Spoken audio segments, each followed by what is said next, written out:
তো এখন বাজে দেখো 11টা 15, রাত 11টা 15। আর আজকে সারাদিন তোমাদের সাথে কথা বলা হয়নি, কারণ শাশুড়ি মায়ের শরীরটা খুবই খারাপ রয়েছে। তো এর জন্য সারাদিন ব্লগ করা হয়নি আজকে। আর 11টা 15 বাজে এখন।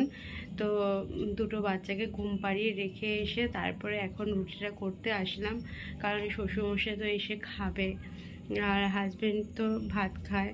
তো শ্বশুরমশাই তো রুটি খায়, এই জন্য রুটিটা করলাম এখন। শাশুড়ি মায়ের তাড়াতাড়ি ভালো হয়ে যায়, সুস্থ হয়ে যায়, এটাই ভগবানের যে কামনা করি।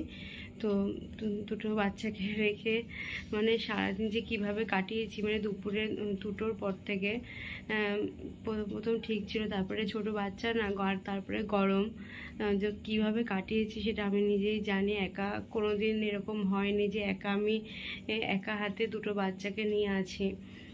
তো খুবই কষ্ট হয়ে গেছে আজকে। তো জানি আমার থেকেও কষ্টটা শাশুড়ি মার হচ্ছে, তো তাড়াতাড়ি সুস্থ হয়ে যায়।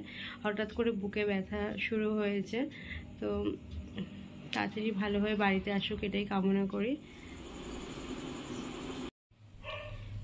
মাঝে হঠাৎ করে মানে শুক্রবার দিন তোমার কাছে শেয়ার করেছিলামই তো, যে বুকে ব্যথা করছিল, এই জন্য শ্বশুরমশাই ডক্টরের কাছে নিয়ে গেছিলো।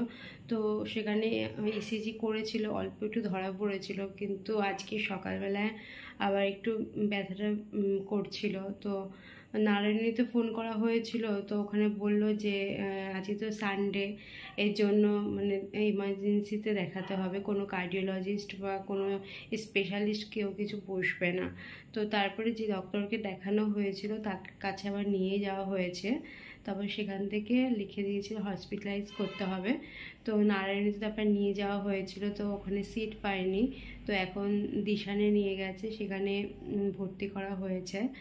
আর এখন হাজবেন্ড শ্বশুরমশাই কেউ আসেনি, ননদও গেছে সাথে, তো কেউ ওরা আসেনি এখনও। তো এখন প্রায় 11:30 মানে 11টা 20 বাজতে যাচ্ছে। আর মানে হঠাৎ করে মানে এরকম হয়ে গেছে, আর মানে বলার নেই কিছু। তো ছোট বাচ্চা নিয়ে না মানে আর একা না প্রচণ্ড সমস্যা হয়ে যায়, কোনোদিন থাকিনি তো। আর মানে প্রচণ্ড মানে হচ্ছিল, তা আজকে একটু সমস্যাটা কম করেছে, ঘুমাচ্ছিল। কিন্তু কি বলতো, একভাবে নিয়ে নিই তো, কেউ নেয় সাথে হাতে করে, বাবা নেয়, তো হাজব্যান্ড বাড়িতে থাকলে হাজব্যান্ড নেয়, তো এরকম করেই চলে। তো চলো, শাশুড়ি মা তাড়াতাড়ি সুস্থ হয়েছে, তাড়াতাড়ি বাড়িতে চলে আসুক। তো চলো তাহলে আজকের ভিডিওটা এখানে শেষ করলাম। সবাই ভালো থেকো, টাটা।